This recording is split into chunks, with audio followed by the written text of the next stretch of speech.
My title is Can the European Institutions Combat Anti-Semitism Effectively? One obvious inference of the rise in anti-Semitism in Europe is that the European institutions lack influence, or that they aren't doing anything to mitigate this problem. The reality, however, is somewhat different, as I shall seek to explain. My task is not to excuse their performance, but to explain it, and to point out that real progress is being made, but that it takes time and is often eclipsed by media coverage of incidents. To do this, it's important to understand the players' roles and the reality of history, and that what really counts is at the point of delivery, and that that is by the European member states themselves. We're first to understand the institutions' roles, and I'll go through this quite quickly because in discussions here over the last few days, it's clear to me that many people do not understand the different roles of the different European institutions. The European Union, the EU, is the 28 member state in political and economic union headquartered in Brussels. The Council of Europe, the COE, is the oldest, established in 1948 to prevent a return to totalitarianism and to defend fundamental freedoms. Its founders were Winston Churchill, Charles de Gaulle and others, and it is not this that Britain seeks to leave. It created the European Convention on Human Rights and other subsequent instruments, and European Court of Human Rights, as well as the Convention on Human Rights. And the Convention sets the human rights standards by which the 47 member states are obliged to adhere to and to transpose into domestic legislation. The Organisation for Security and Cooperation in Europe, the OSCE, is the instrumentalisation of the Helsinki process, which led to disarmament between East and West, and which created the Office for Democratic Institutions and Human Rights, ODIHR, to advise and assist its 57 participating states, which includes the US and Canada, and to implement the human dimension of security. Initially, these institutions really struggled to understand that the directions from which anti-Semitism comes began to change after 2000, and that the anti-Nazi laws and bannings of the 1950s and 60s were no longer an answer. Hate crime in general had anyway begun to rise at this time, and they were unable to see that the growing element was coming from migrants and Muslim communities. Jewish communities were reporting this, but the intergovernmental organisations, the IGOs, didn't see it. Moreover, it was and is part of their work to protect all minorities from racism. At the request of Europe's Jewish leadership, the European Union Monitoring Centre, the EUMC, an agency of the EU, agreed to conduct a survey of anti-Semitism. The results were startling, but they didn't accord with what the EUMC thought they should be, and there were several clumsy attempts to suppress the findings. The results, however, showed that anti-Semitism was indeed coming from new and different areas. The EUMC noted this and recommended anti-Semitism needed to be defined for the modern age among its various findings. How could police and human rights bodies begin to tackle a problem if they couldn't first define it? They found that their network of members were asking how to define it, and in a suitable, non-academic form for first responders, police, criminal justice agencies, and human rights activists. The result was the EUMC working definition, but this was not adopted, although it was published. It was never intended to be law. That would have required each member state to change its legislation. To the annoyance of European Jewish bodies, the EUMC successor, the Fundamental Rights Agency, FRA, removed it from their website, again in a clumsy manner, leading Jewish bodies to assume that it was due to anti-Semitic motives. It wasn't. But anyway, the IRA, the International Holocaust Remembrance Alliance, an intergovernmental body headquartered in Berlin, subsequently adopted it alongside their working definition of Holocaust denial, albeit, as we explained the other day, with some of the paragraphs reordered. The common European approach to combating anti-Semitism now rests on three legislative pillars. The 2008 EU Framework Decision on Combating Racism and Xenophobia, which requires European Union member states to legislate at a minimum level against incitement to hate based on racial and religious grounds, and Holocaust denial. States were required to transpose this by November 2010, but some have still not done so. Second, the 2012 Victims Directive, which puts victims of crime, including hate crime and anti-Semitic hate crime, at the heart of the criminal justice process. While not specifically referring to anti-Semitism, it nevertheless increases the protection accorded to victims of anti-Semitic crime. And third, the additional protocol to the Council of Europe Convention on Cybercrime, the Budapest Convention. This extended protection against incitement and Holocaust denial disseminated via computer systems. Again, EU member states were required to transpose this into domestic legislation. So that came from the Council of Europe, the EU, a smaller body, were required to transpose it.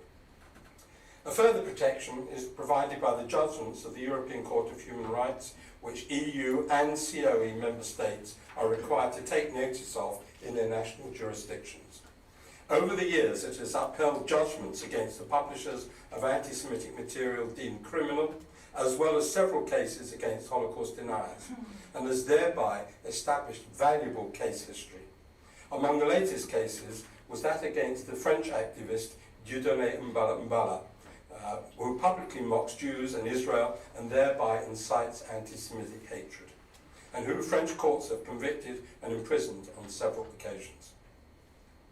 A third area of progress has been with the collection of official data on anti-Semitic crimes and incidents.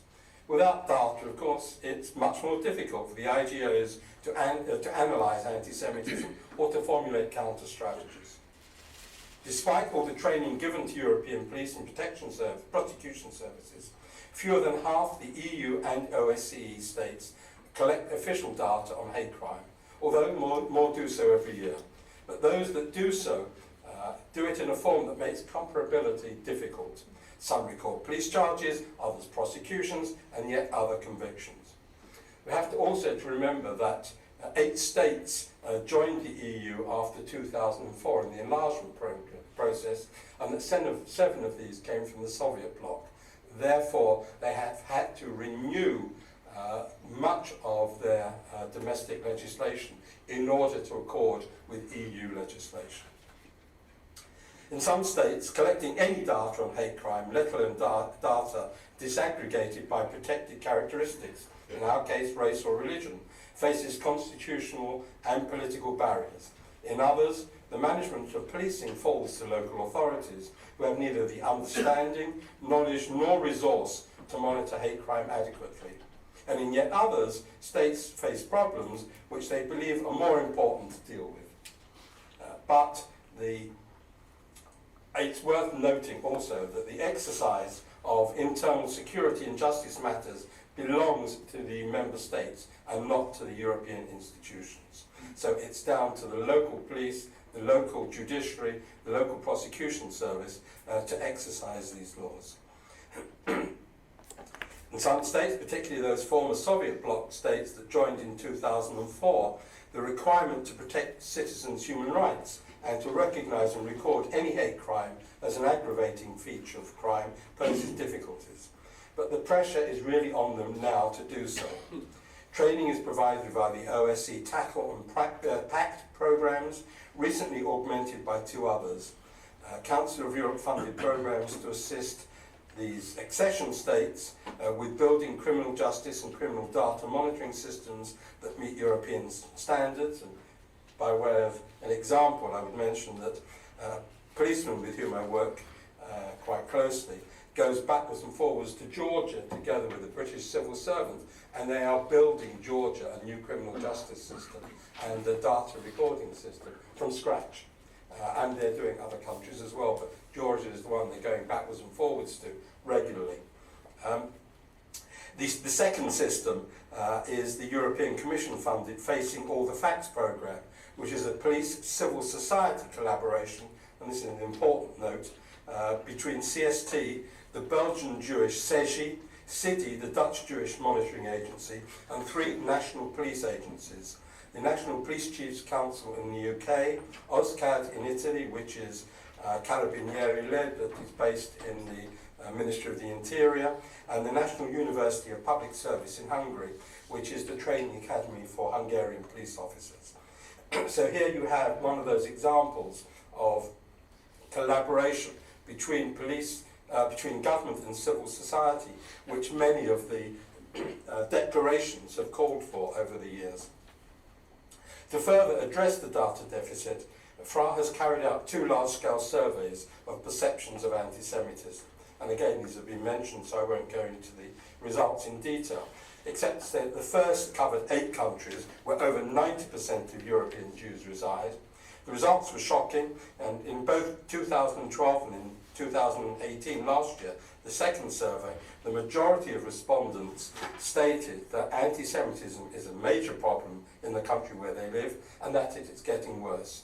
That it's particularly bad on the internet, and that a majority of respondents feared anti-Semitic abuse or harassment or attacks, and would not even report the worst instances to the police or another body.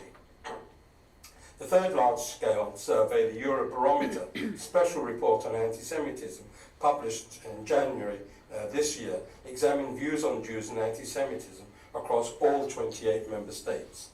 This demonstrated that half of all Europeans consider anti-Semitism to be a problem in their country, and that a majority do so in 8 member states.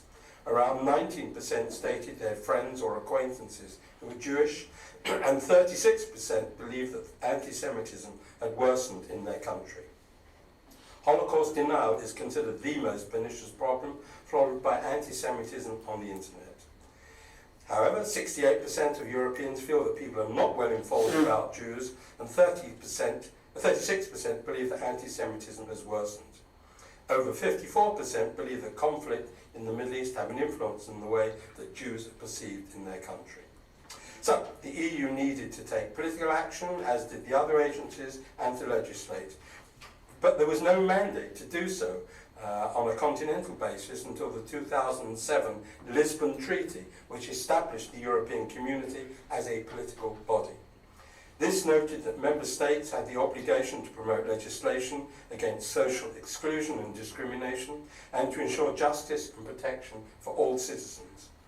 The 2013 Vilnius Conference, which agreed to require states to increase efforts to combat hate crime, also agreed that they needed to improve investigatory and prosecution practices, to enforce law enforcement and criminal justice responses to victims for crime, to collaborate with civil society expertise. And here was really the first real acknowledgement that national states agencies are not the only repositories of knowledge of dealing with hate crime and with anti-Semitism.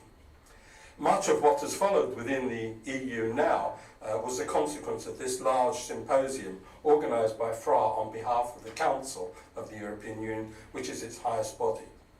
In 2017, the European Parliament agreed a resolution on anti-Semitism, which called on member states to adopt the working definition, enhance the security of Jewish communities, ensure full implementation of the 2008 framework decision, and appoint national high-level coordinators to work with their governments.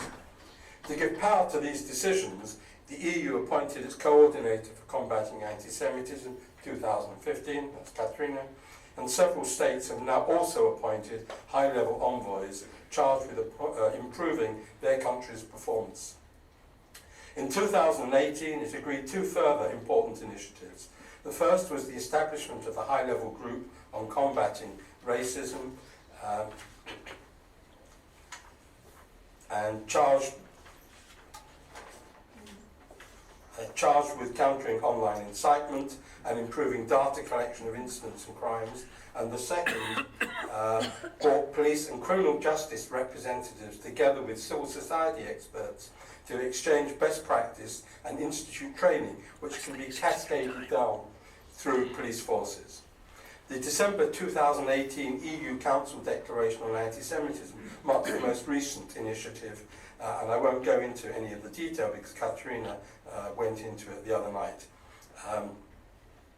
In parallel, the 2014 OSCE Berlin conference reviewed the progress made since the first conference on anti-Semitism in Berlin, which had successfully put in place important agreements to monitor incidents, to train police and prosecutors, to recognise, investigate hate crimes, publish school books on the Holocaust, contemporary anti-Semitism, and Jews' place in European history.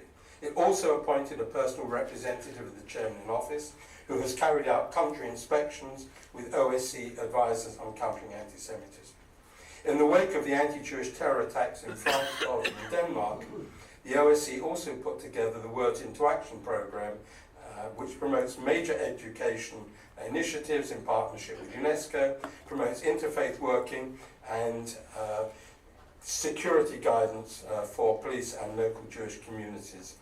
And this was put together by police officers and Jewish community security experts, and I think Rob bought some copies which he left in the room next door. So, the IGOs have put in place, I believe, real agreements and wide-scale programs to mitigate the threat of anti-Semitism. But these agreements have to be applied, and it's only in the last few years have they addressed the IGOs really started to push the European states to apply them. So, for example, the adoption of the working definition of anti-Semitism is meaningless. It's words, unless it's applied by local authorities and their local criminal justice agencies.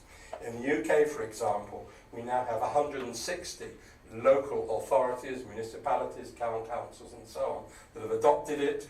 The police were the first to adopt it before the government.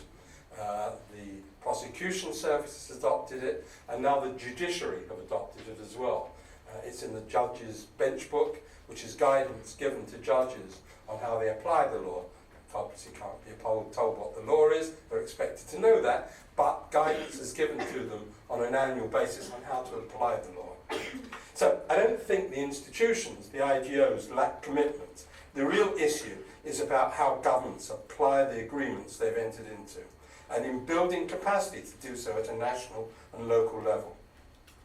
To do so, they've had to overcome an increasing number of barriers, uncontrolled inward migration and the reactions to it, the 2008 banking crisis and its consequences, increasing concern about the European experiment itself, and the perceived loss of national identity, and of course, existing states' laws and criminal justice practices.